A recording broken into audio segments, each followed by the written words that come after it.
Bismillahirrahmanirrahim. Assalamualaikum warahmatullahi wabarakatuh.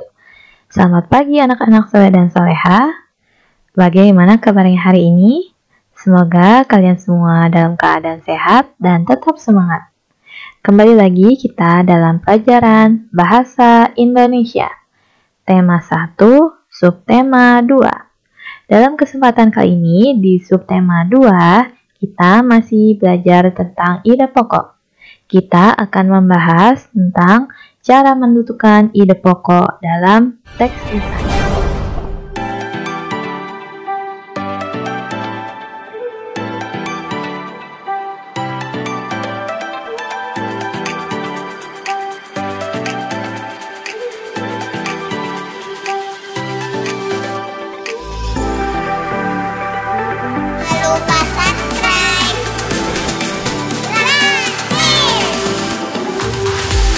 Tombol loncengnya.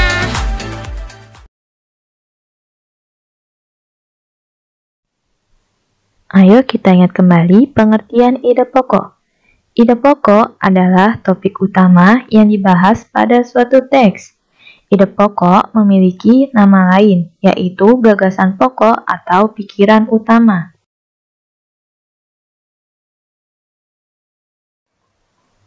Ide pokok dapat kita temukan dalam teks tertulis maupun teks lisan. Berikut ini kita akan membahas tentang ide pokok dalam teks lisan. Teks lisan merupakan teks hasil pembicaraan seseorang ataupun hasil percakapan. Misalnya, percakapan atau teks tulis yang dibacakan oleh seseorang. Berikut ini adalah contoh dari teks lisan. Yang pertama ada percakapan, wawancara, pidato, dan berita yang dibacakan di radio atau televisi.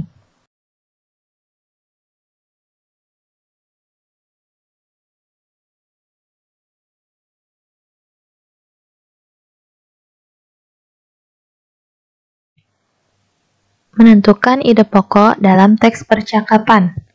Teks percakapan termasuk dalam teks lisan. Berikut hal-hal yang perlu diperhatikan untuk menentukan ide pokok pada teks percakapan. Yang pertama, mendengarkan teks secara keseluruhan. Yang kedua, mencatat informasi penting permasalahan yang terjadi dalam teks. Yang ketiga, menentukan topik teks percakapan.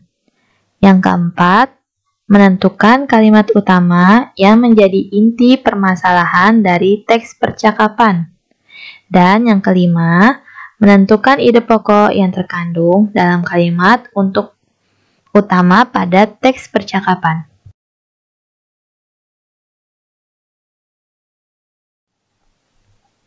Bacalah teks percakapan berikut dengan cermat dan tentukan ide pokoknya. Ide pokok dari teks tersebut adalah kualitas benih padi. Dan kalimat utama dari teks tersebut adalah benih padi yang sudah melalui proses uji laboratorium oleh Departemen Pertanian lebih terjamin mutunya, kualitasnya bagus, dan harganya lebih terjangkau. Cara untuk menentukan ide pokok dalam teks lisan. Yang pertama, dengarkan teks dengan sungguh-sungguh. Yang kedua, catatlah semua peristiwa yang sedang dibicarakan dalam teks. Yang ketiga, tentukan topik serta kalimat utama yang menjadi inti dari teks lisan. Yang keempat, tentukan ide pokok dari teks lisan berdasarkan kalimat utama yang telah ditentukan. Dan yang kelima, tulislah setiap ide pokok dari teks yang didengar ke dalam tabel.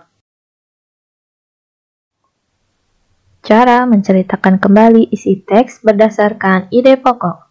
Yang pertama, catatlah informasi-informasi penting yang disampaikan dalam teks. Yang kedua, buatlah ide pokok dari teks yang dibaca dan didengar. Yang ketiga, buatlah kalimat utama yang berisi ide pokok tersebut. Yang keempat, buatlah beberapa kalimat yang berisi informasi-informasi penting dari teks. Kalimat-kalimat ini selanjutnya yang akan menjadi kalimat pengembang dari kalimat utama yang telah dibuat. Yang kelima, perhatikan ejaan dan pemilihan kata saat membuat kalimat. Yang keenam, susunlah kalimat utama dan kalimat pengembang hingga menjadi teks baru yang urut. Ayo kenali kalimat pengembang. Kalimat pengembang bisa juga disebut kalimat pendukung atau kalimat yang menjelaskan ide pokok. Kalimat pengembang berfungsi sebagai kalimat yang mendukung informasi dari kalimat secara rinci. Bacalah teks berikut ini dengan cermat dan tentukan ide pokoknya. Ide pokok dari teks berikut ini adalah sistem gerak reptilia yang khas. Sekarang, tentukan kalimat pengembangnya. Contoh dari kalimat pengembang teks berikut ini adalah ular merupakan jenis reptilia yang memiliki tulang ekor, tulang badan, dan tulang kepala atau tengkorak. Oke.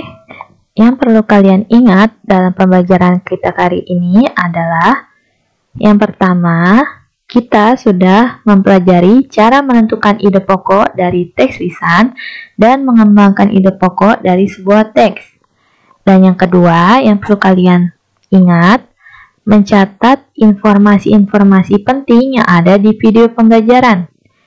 Dan yang ketiga, mengerjakan soal latihan dengan baca terlebih dahulu teks dengan cermat dan teliti.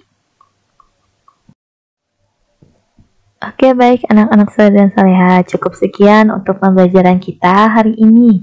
Semoga materi yang Ibu sampaikan dapat bermanfaat untuk kalian semua. Tetap jaga kesehatan dan semangat terus belajar di rumahnya. Wabillahi taufiq wal hidayah. Wassalamualaikum warahmatullahi wabarakatuh.